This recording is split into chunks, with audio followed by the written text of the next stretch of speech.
सर्वप्रथम महाकारुण्य सम्यक संबुद्ध को तिरुवार वंदन करते हुए तदोपरांत परम पूज्य बोधसत्व बाबा साहब डॉक्टर भीमराव अम्बेडकर जी के प्रति कृतज्ञता का भाव प्रकट करते हुए तदोपरांत श्रद्धावान उपासक श्रद्धावान उपासकाओं बच्चों आप सभी के प्रति मंगल मैत्री की भावना प्रकट करते हुए आज क्या नाम है इस बिहार का?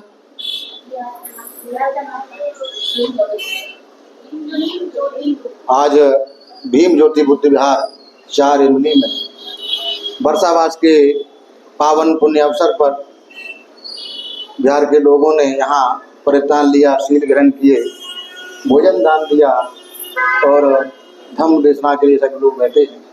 यह अत्यंत पुण्य वृद्धि का अवसर है।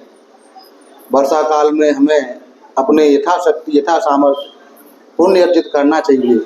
पुण्य अर्जित करने के लिए हमें शील पालन करना चाहिए और समय रहते महीने में 4 उपोषित होते हैं तो 4 उपोषित कम से कम पकड़ना चाहिए। पूजा वंदना लेना चाहिए, परित्राण सुनना चाहिए, दान धर्म करना चाहिए और धम्म श्रवण करना चाहिए। तो यह अनंत पुण्य के लिए होता है। अभी परित्राण से पहले आप लोगों से ऐसी याचना बुलवाई गई परित्राण के लिए, तो याचना का अर्थ होता है कि सारी प्रकार की आपत्ति विपत्ति से दूर होने के लिए, सारे प्रकार की संपत्तियों की प्राप्ति के लिए, सारे प्रकार के दुख, सारे प्रकार के भय, सारे प्रकार के रोग से मुक्ति के लिए बंते जी भगवान के द्वारा बताए गए सूत्रों का परित्राण करें। तो यहाँ परित्राण की याचना की, सभी प्रकार की आपत्ति विपत्ति से मुक्ति के लिए याचना की, सारे प्रकार की विघ्न बाधा से मुक्ति के लिए याचना की, सारे प्रकार के दुख, सारे प्रकार के भय, सारे प्रकार के रोग से मुक्ति के लिए याचना की। अनंत कल्याण का काम है जब बुद्ध वचनों को हम श्रद्धा पूर्वक सुनने का काम करते हैं और सुनने के साथ में उसे अपने जीवन में उतारते हैं, आचरण में लेके आते हैं, तो हमारा कल्याण सकता है।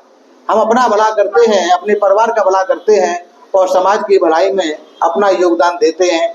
अगर बुद्ध वचनों के प्रति श्रद्धा रखते हुए उनको समझने का काम करते हैं, पालन करने का काम करते हैं, तो अपने उन्नति का दरवाजा खोल लेते हैं। इतने कल्याणकारी भगवान बुद्ध के वाणी हैं, उपदेश हैं। अभी यहाँ आप लोगों ने जो परित्राण सुना तो गृहस्थों के लिए 38 मंगल के बारे में बताया और संसार के सारे प्राणियों के लिए मैत्री भावना का पाठ किया। मंगल कैसे होता है भगवान बुद्ध इस बारे में बताते। असेवना च बालानंद पंडितानंद च सेवना, यानी मूर्ख लोगों की संगत न करें, पंडितानंद च सेवना, ज्ञानवान लोगों की संगत करें। पूजा से पूजनीय आनंद, पूजा माने सम्मान के, जो सम्मान के काबिल लोग हैं उनका सम्मान करें, ऐसा करने वालों का उत्तम मंगल होता है। मूर्ख लोग कौन से होते हैं? मूर्ख लोग वो होते हैं जो दुष्शील जीवन जीते हैं, ना उन्हें अपना भला दिखता है ना दूसरे का भला दिखता है, हमेशा दुष्कर्म करते रहते हैं। उन्हें अच्छे बुरे से अच्छे का कोई संबंध नहीं रहता, हमेशा बुराई की ओर अग्रसर रहते हैं। ऐसे मूर्ख लोग रहते हैं, तो ऐसे लोगों के संघर्ष से बचें। और पंडित लोग कौन होते हैं? कि जो शीलवान लोग होते हैं, जो दूसरों के भले का काम करते हैं, अपने भले का काम करते हैं और दूसरों को भलाई का प्रेरणा देते हैं, ये सब पंडित लोग हैं। ऐसे लोगों की संगत करनी चाहिए। पूजा से पूजनीय आनंद, यानी जो सम्मान के काबिल लोग हैं। सम्मान के काबिल कौन? कि जो जिन्होंने हमारे ऊपर उपकार किया है, हमारे परिवार के ऊपर उपकार किया है, समाज के ऊपर उपकार किया है, लोगों को सही दिशा प्रदान की है, पाखंड से बचाकर सही धर्म दिया है, ऐसे लोग सम्मानीय होते हैं। उनमें हमारे माता पिता भी आते हैं, हमारे महापुरुष भी आते हैं। महापुरुष में बाबा साहब, संत गाडगे बाबा, कबीर साहब, बहुत सारे संत जिन्होंने सही मार्गदर्शन समाज को दिया है। भगवान तथागत सम्यक संबुद्ध, ये सब सम्मान के काबिल लोग हैं। हमारे गुरुजन, हमारे बड़े लोग, वृद्ध लोग, सभी सम्मान के काबिल हैं। ऐसे लोगों का सम्मान करना चाहिए जो मूर्ख लोगों के संघर्ष से बचते हैं, ज्ञानवान लोगों की संगत में लगते हैं और सम्मानित लोगों का सम्मान करते हैं, उनका उत्तम मंगल होता है, ऐसा भगवान बुद्ध बताते। इसे और सरल समझना चाहेंगे तो जो शीलवान लोग नहीं हैं वो मूर्ख लोग हैं, जो शीलवान लोग हैं वो पंडित लोग हैं, जो शील का पालन करते हैं वो पंडित लोग हैं, जो शील का पालन नहीं करते हैं वो मूर्ख लोग हैं। तो शीलवान लोगों की संगत में रहना अच्छा होता है, कल्याणकारी होता है। हमको सही दिशा जीने की दिखाते हैं शीलवान लोग, दुष्शील लोग हमको गलत दिशा में ले जाते, हमको बुराई में डाल देते, दुर्गति में डाल देते। तो ऐसे लोगों के संघर्ष से हमें बचना चाहिए। अनंत अपने कल्याण के लिए, अपने परिवार के कल्याण के लिए, समाज के कल्याण के लिए सही मायने में अगर हम एक ही गाथा को ठीक प्रकार से समझ लेते हैं, अमल में लेके आते हैं, तो बड़ा ही कल्याण होता है, बड़ा ही भला होता है। स्वयं का भला कर पाते हैं, परिवार का भला कर पाते हैं और समाज की भलाई में अपना योगदान देते हैं। जब मूर्ख लोगों की संगत कैसी मिलती है और पंडित लोगों की संगत कैसी मिलती है, इसको समझने की आवश्यकता है। क्योंकि हमारी जो इंद्रियां हैं वो हमको दुर्गति में लेके जाती हैं। अगर हमको गलत संगत मिल जाती है, हम अलग गलत दिशा में आकर्षित हो जाते हैं तो दुर्गति को प्राप्त हो जाते हैं। एक कहानी के माध्यम से बताना चाहेंगे, भगवान बुद्ध के पूर्व जन्म की कथा है, जातक कथाओं की एक कहानी है। जातक कथाओं में ऐसा आता है कि एक बार वाराणसी राज्य में ब्रह्मदत्त राज के काल में, ब्रह्मदत्त राजा का काल था, तो उसके 16 रानियां थी और 16 राजकुमार थे। वो 100 राजकुमार, 16 रानियों से 100 पुत्र हो गए। जीवन जीते हैं, वृद्धावस्था आती है राजा की, तो जो छोटा वाला जो राजकुमार था वो बोधसत्व थे, उनको अच्छी संगत मिलती है, अच्छे गुरु मिलते हैं। तब वो विचार करते हैं कि मेरे अलावा 99 भाई हैं जो हमसे बड़े हैं और मैं सबसे छोटा हूँ, तो मुझे तो राज्य का भोग नहीं मिलेगा, मुझे राज्य करने का अवसर नहीं मिलेगा। हमसे बड़े बहुत सारे लोग भाई हैं, उनको मिलेगा। तो अपने गुरु से, आचार्य से परामर्श करते हैं, गुरुजी हमारे अलावा 99 हमारे बड़े भाई हैं, तो राज्य सुख हमको भोगने को नहीं मिल पाएगा, तो क्या किया जाए कि हमको राज्य सुख भोगने को मिले। तो जब सम्मानित लोगों का जो सम्मान करते हैं तो बताते हैं उनके आचार्य कि देखो ऐसा है, तुम अगर यहाँ से निकल जाओगे और अपना राज्य त्याग दोगे और इस प्रकार अगर तुम तक्षशिला की ओर जाओगे, इस प्रकार के रास्ते में खतरे आएंगे, उनको पार कर जाओगे, तो तुमको वहां का राजा बनोगे। अगर उन मुश्किलों को पार कर जाओगे तो जो मार्गदर्शक हैं, पूजा के काबिल लोग हैं, आचार्य, वो अपने शिष्य को बताते हैं कि ठीक है गुरुदेव, मैं उन बाधाओं को निश्चित रूप से पार कर जाऊंगा, निश्चित रूप से पार कर जाऊंगा, जो भी बाधाएं हैं मैं उसे पार कर जाऊंगा। तो ठीक है, अगर पार कर जाओगे तो तुम राज सुख भोगोगे, नहीं तो दुर्गति प्राप्त हो जाओगे। तब विचार करके अपने पिता से बोधसत्व कहते हैं कि पिताश्री, मैं नगर को छोड़कर बाहर जाना चाहता हूँ, मैं यहाँ राजा नहीं बन सकता क्योंकि मेरे बड़े भाई और भी हैं, तो मेरा कहीं भी कोई हिस्सा नहीं दिखता, छोटा कोई हिस्सा आएगा तो उसका मैं क्या करूँगा, लेकिन मुझे राजा बनना है। तो इसलिए मैं अपने भाइयों से विद्रोह ना करके मैं जाऊँगा दूसरे कहीं पर, वहाँ का राजा बनूंगा। कि ठीक है, तुम्हारे प्रिय हो, सबसे छोटे हो, हम तुम्हें जाते नहीं देख सकते, तुम यहीं पर रहो, आराम से रहो, राज करने से क्या मतलब बनता है, सारे सुख भोगो।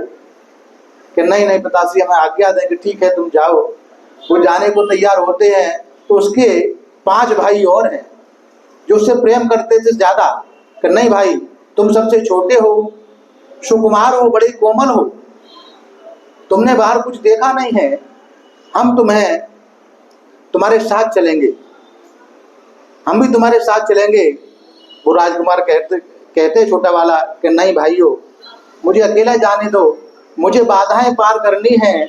मेरे आचार्य ने हम बताई हैं, तुम बाधाओं को पार नहीं कर पाओगे और दुर्गति प्राप्त होगे। नहीं नहीं, हम सारी बाधाओं को पार करेंगे और तुम्हारे साथ हम भी रास्ते भोगेंगे, हम भी तुम्हारे साथ चलेंगे। वो बोल सकते बार बार मना करते हैं, लेकिन वो भाई नहीं मानते।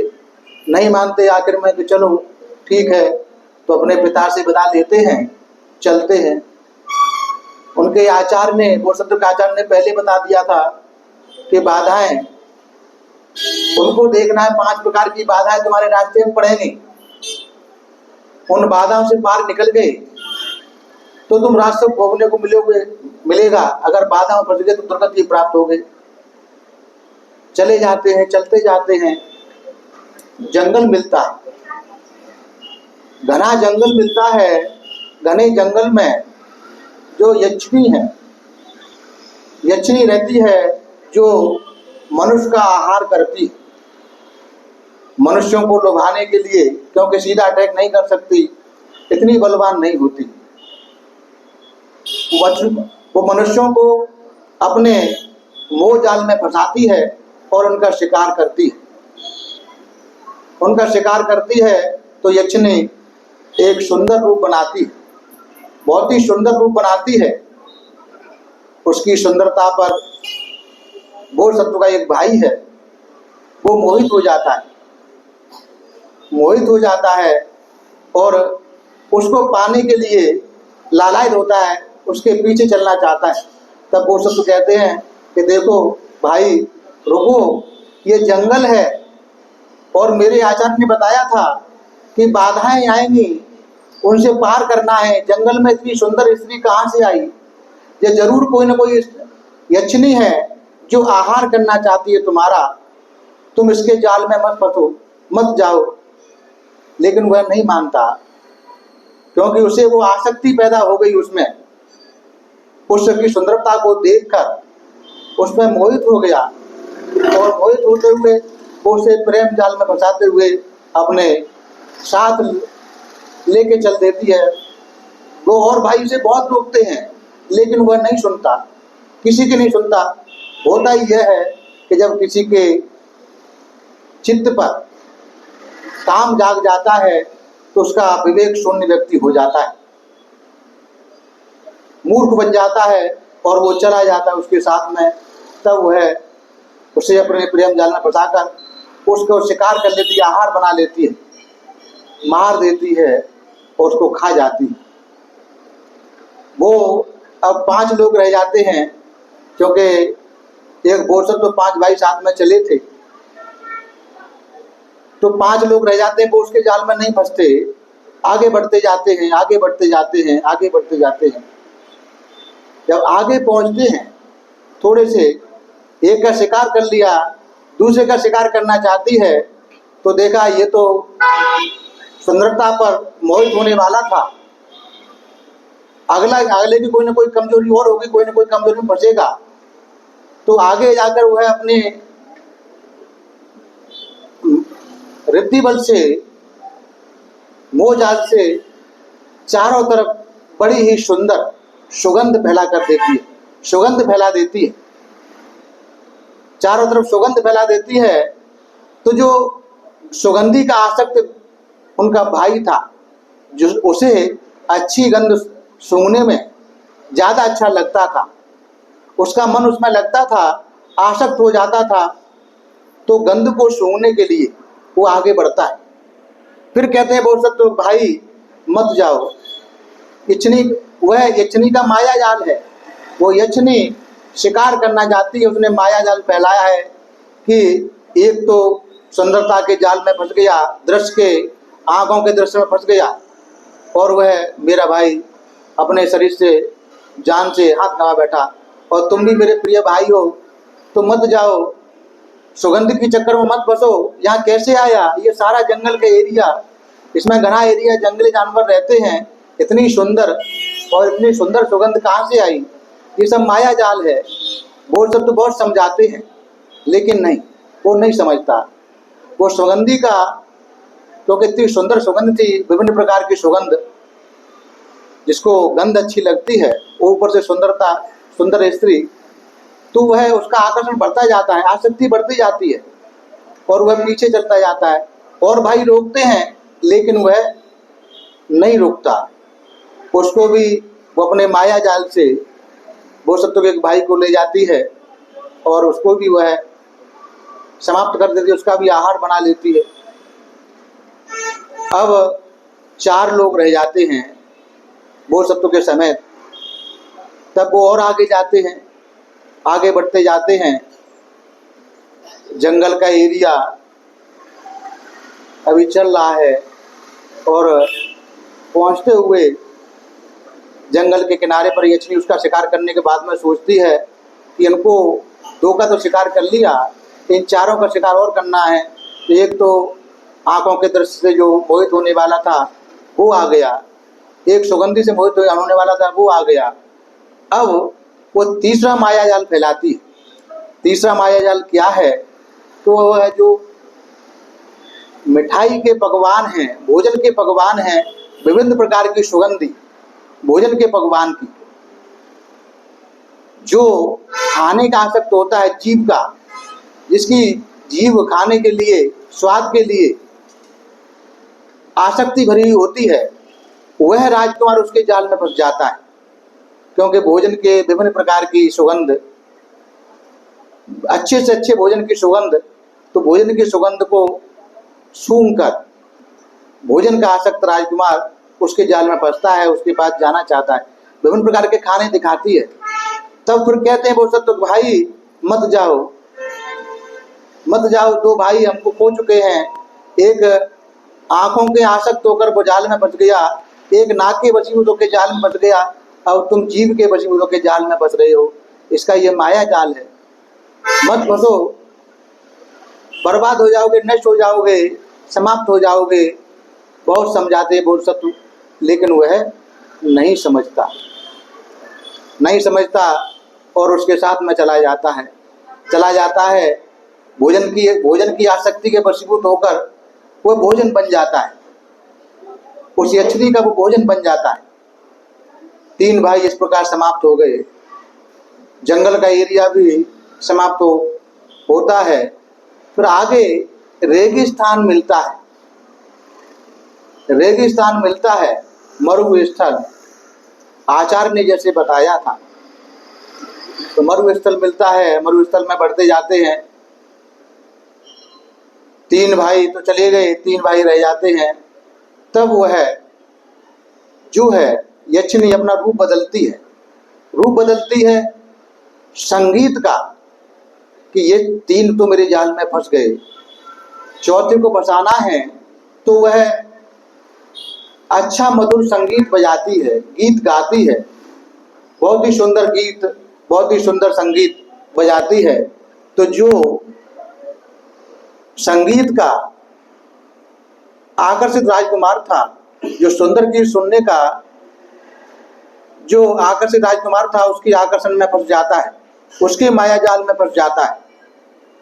तब फिर वो सब तो कहते हैं भाई कि देखो ऐसा मत करो, 3 भाई खो चुका हूँ, मैंने पहले मना किया था मैं अकेला जाऊंगा, लेकिन आप लोग नहीं माने, 3 भाई का मैंने जान गंवा दी और 4थे आप भी जा रहे हो, ऐसा मत करो। लेकिन भाई आसक्ति के वशीभूत कहाँ सुनने वाला है? जिसको कोई चीज़ प्यारी लगती है तो प्यारी की चीज़ के पीछे पागल हो जाता है व्यक्ति। ऐसे ही वो भी पागल हो गया और अच्छे संगीत को सुनने के लिए, अच्छे गीत को सुनने के लिए उसके पीछे पीछे लग जाता है, उसे ले जाती है और उसका भी शिकार कर लेती है। इस प्रकार उसको भी भोजन बना लेती है। 4 राजकुमार अपनी जान से हाथ गंवा देते और अब उसको शिकार करने के बाद में जो रेगिस्तान है वो एरिया समाप्त हो जाता है। पानी का स्थान आता है, पानी के माध्यम से पार करना था और पानी के पार नगर था जहाँ का राज्य मिलने वाला था। तो वो कहता है कि देखो भाई, हमारे 4 भाई चले गए हैं, हम 2 रह गए हैं, हमको केवल ये पानी वाला मार्ग है, इसको पार करना है और उसके पार ही हमको राज्य मिलने वाला है। हमारे आचार्य ने हमको ऐसे कहा है, तो हमें किसी भी माया जाल में नहीं फंसना है। उधर वो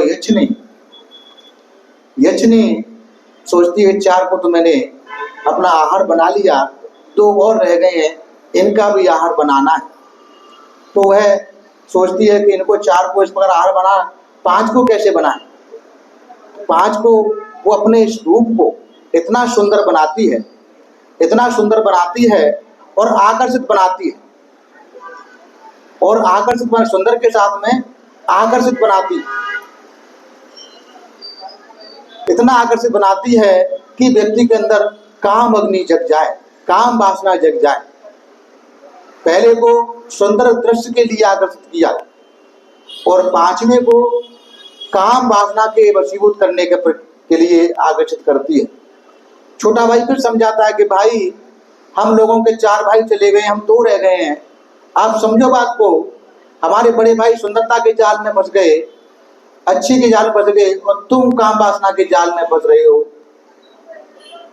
एक भाई जो अच्छे भोजन के जाल में फंस गया, एक भाई अच्छे संगीत के जाल में फंस गया, और तुम इस काम वासना के जाल में फंस रहे हो। केवल ये पानी की नदी पार करनी, हमको राज्य मिलने वाला है, मान जाओ, हमारा निवेदन है। लेकिन वो कहाँ सुनता है। मनुष्य को इंद्रियां पागल बना देती हैं और वह चला जाता है, उसका भी यक्षिणी शिकार कर लेती है। 5 शिकार कर लिए और वह अकेले बोसत्व बचे, नदी पार कर लेते हैं। और उधर वो यक्षिणी सोचती है कि 5 को शिकार कर लिया, 6ठे को भी शिकार बनाना है, इसका भी शिकार हमको करना है। तो 5 को खाने के बाद उनके पीछे लग जाती है और वो सब तो तब नगर में पहुंच जाते हैं। अब इसको कैसे शिकार करें, तमाम विचार करती है। नगर में पहुंचने पर अपना भेष बदल देती है, सुंदर भेष बनाती है और लोगों के सामने कि हे पतिदेव रुको। वो सब तो जान लेते हैं कि ये मुझे ठगना चाहती है, 5 भाइयों को ठग लिया, मुझे भी ठगना चाहती है। हे पतिदेव रुको। वो कहते हैं, बोलते हे यक्षिणी, हे पिशाचिनी, तू जा यहाँ से, तूने मेरे 5 भाइयों को खा लिया, मुझे भी खाना चाहती है, भाग यहाँ से। कि हत्यारी भाग यहाँ से, हत्यारिन भाग यहाँ से। ऐसे बोलते हैं तो वो कहती है कि हाँ, जब पति नाराज होता है तो पत्नी को ऐसे ही बोलता है, डांक नहीं बोलता है, यक्ष नहीं बोलता है, भूत नहीं बोलता है, इसी प्रकार बोलता है। तो वहाँ का जो राजा था वो वहीं था बाग में, वो सुन रहा था। उसने देखा कि यक्षिणी तो ये जो रानी है, इसकी पत्नी है, बहुत सुंदर है और ये उसे रखना नहीं चाहता है। तब वो राजा उसको बुलाता है, वो सत्य को, क्यों भाई, क्या बात है, क्यों नाराज हो। तब वो सब तो कहते हैं कि देखो राजन, ये मेरी पत्नी नहीं है, लोगों को झूठ बोल रही है, इसने 5 भाइयों को मेरा शिकार कर लिया है, मार दिया है, खा लिया है और मुझे भी मारना चाहती है, इसलिए मेरे पीछे पड़ी है। मैं इससे बचते बचते ऐसे आया हूँ। मेरे भाई जंगल पास किया, जंगल में 3 भाई चले गए, रेगिस्तान पास किया, रेगिस्तान में एक भाई चला गया, और नदी पास की, नदी में एक भाई चला गया। मैं बचा हूं तो मुझे भी शिकार करना चाहती है। तब वो कहता है राजा, अरे तुम कैसे मूर्ख हो, कितनी सुंदर पत्नी है तुम्हारी, तुम उससे यक्षिणी कहते हो, हत्यारिन कहते हो। तब वो कहती है यक्षिणी, देखो राजन, वही तो मैं इनको बता रही हूँ कि जब पति नाराज होता है तो पत्नी को ऐसे ही संबोधित करता है। तो वो कहते हैं कि वो सब, देखो राजन, मेरा इससे कोई संबंध नहीं है। कि अच्छा तुम्हारा कोई संबंध नहीं है? कि मेरा कोई संबंध नहीं है। कि ठीक है, तो मैं रख लूं? ठीक है, तुम रख लो। तो उद्यान में वह जो बोल सकते रह जाते हैं और यह राजा उसको ले जाता है अपने राजमहल में। राजमहल में ले जाता है और राजमहल में जाकर यक्षिणी जो अपना रूप दिखाती है, कमरे में आकर उसको भी शिकार कर लेती है, राजा को भी मार देती है, खा जाती है। सुबह में जब लोग उठते हैं तो राजा का कंकाल दिखता है, राजा नहीं दिखता कि राजा को मर गया। यक्षिणी वहां से चली जाती है। उसका कोई उत्तर, मतलब जो है, राजा की कोई संतान नहीं थी। कोई संतान नहीं थी, लेकिन राजा नगर बगैर राजा के नहीं रह सकता, तो वहाँ के पुरोहित लोग थे, वह नए राजा की खोज में जाते हैं, उद्यान में पहुँचते हैं, और उद्यान में सुबह सुबह पहुँचते हैं तो यही बोधसत्व मिलते हैं। उस बोधसत्व को लेके आते हैं और उन्हें वहाँ का राजा बना देते हैं। तो इस प्रकार आचार्य ने कहा और वो वहाँ के राजा बन गए। अब कहानी का आशय क्या है, कहानी का अर्थ क्या है उसे समझना है। तो भगवान बुद्ध यहाँ बताते हैं कि जो बोधसत्व थे वो स्वयं थे और 5 राजकुमार वो थे। तो 5 राजकुमार क्या हैं और बोधसत्व क्या है? कौन सी हमको बंधन में से बांधती है? हमारी 5 इंद्रियां होती हैं, आँख, कान, नाक, जीभ, स्पर्श। आँख से हम अच्छा दृश्य देखते हैं और उसके दृश्य के आकर्षण में फंस जाते हैं, उसकी प्रति आसक्ति बढ़ा लेते हैं, तृष्णा बना लेते हैं और हम भले बुरे का ज्ञान भूल जाते हैं, आसक्ति के वशीभूत हो जाते हैं और अपना नाश कर लेते हैं। ऐसे ही कान से कुछ अच्छा सुनते हैं और कान से सुनकर हमको जो अच्छा लगता है उसके प्रति हम आसक्त हो जाते हैं, अपनी तृष्णा बढ़ाते जाते हैं और उसके ऐसे गुलाम बन जाते हैं, फिर हमें उसी के बंधन में बंध जाते हैं। इसी प्रकार नाक से हम जो सूंघते हैं, कोई सुगंध जो हमको अच्छी लगती, प्यारी लगती है और अच्छी से सुगंध के बंधन में, उसकी तृष्णा में बंध जाते हैं और अपना नाश करा लेते हैं। ऐसे ही जीभ के स्वाद में आसक्ति में व्यक्ति बंध जाता है।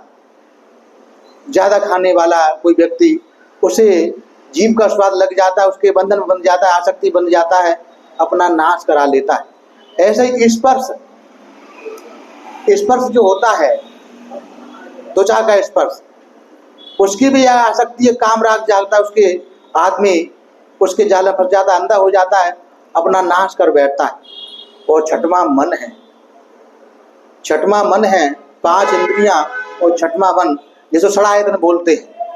तो मन अगर हमारे नियंत्रण में है तो ये जो इंद्रियां हैं उस पर हम नियंत्रण कर सकते हैं।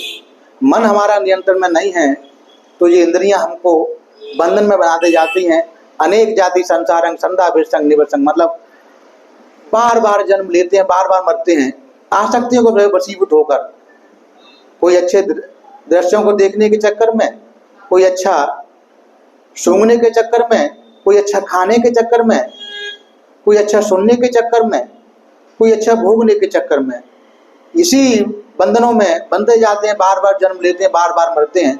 तो भगवान बुद्ध कहते हैं कि जो इंद्रियां हैं बड़ी ही चंचल चपल होती हैं, बड़ी मुश्किल से काबू में आती हैं, और जब इन इंद्रियों पर हम काबू पा लेते हैं तो दुखों से दूर होकर सुखों का राज्य भोगने का अवसर मिलता है, जैसे बोधसत्व को मिला। तो ये इंद्रियां ही हैं जो हमको बंधन में बांधती हैं। असेवना च बालानंद, मूर्ख लोग, जो मूर्खता हमको लेके आती हैं इंद्रियां, उनके प्रति हमें सजग रहना है। सजग रहकर जीवन जीना है तो हम सुखों के दरवाजे को खोल लेंगे। आज आप लोगों ने श्रद्धा पूर्वक भोजन दान दिया, शील ग्रहण किए, पूजा वंदना ली, परितान सुना, देशना सुनी, इस प्रकार बहुत सारे पुण्य संचय किए। जो भी पुण्य आप लोगों ने संचय किए हैं, ये सभी पुण्य आप लोगों के जीवन में सहायक हों। इन पुण्य बल से आप सभी लोगों के सारे प्रकार की आपत्ति विपत्ति, सारे प्रकार की विघ्न बाधा दूर हो, धन संपत्ति की वृद्धि हो, सभी लोग निरोगी रहें, ऐसी कामना करता हूँ और अपनी वाणी को विराम देता हूँ। सबका भला हो, सबका मंगल हो, सबका कल्याण हो। भवतु शब मंगलम, भवतु शब मंगलम, भवतु शब मंगलम।